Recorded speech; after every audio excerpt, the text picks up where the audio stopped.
Much has been said about the entheogenic plants and fungi, and there are really dozens, and maybe that's a radical understatement, of books and podcasts and YouTube channels around the topic of these plants in one shape or form.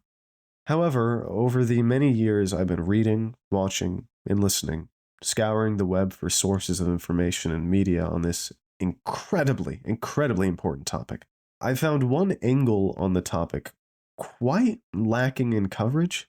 At least in the most direct sense, it's lacking coverage. In fact, I believe it is the biggest and most important angle to this topic, to the point I'm not even sure you could call it an angle, as it's simply what entheogens are at the end of the day. You see, if you're looking for psychedelic media, you'll find countless podcasts of people describing its usefulness and their experiences with it in the context of mental health treatment.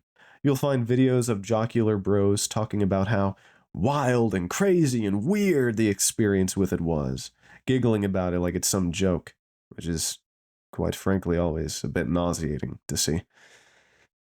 You'll find people talking about it from a neuroscientific point of view, from a rather dry phenomenological point of view, just talking about sensations and visual patterns in that disconnected, antiseptic sort of way.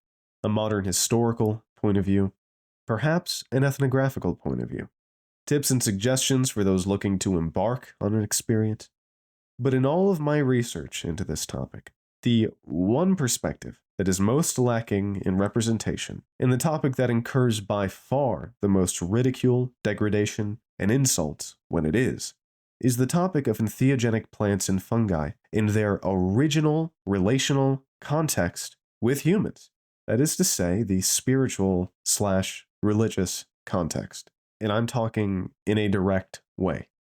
The closest thing that you'll find is that there do exist people from indigenous communities, whose people have been engaged with these religious sacraments unbroken for time unknown, who will go out and speak about their religious use. And that is just fantastic.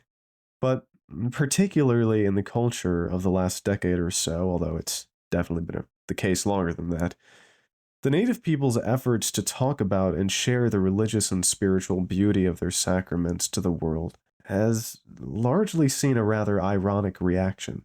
Namely, that when people see an indigenous looking person talking about what they perceive as a specifically indigenous form of worship, the immediate reaction among many non indigenous Westerners is to say, "Wow, how fascinating."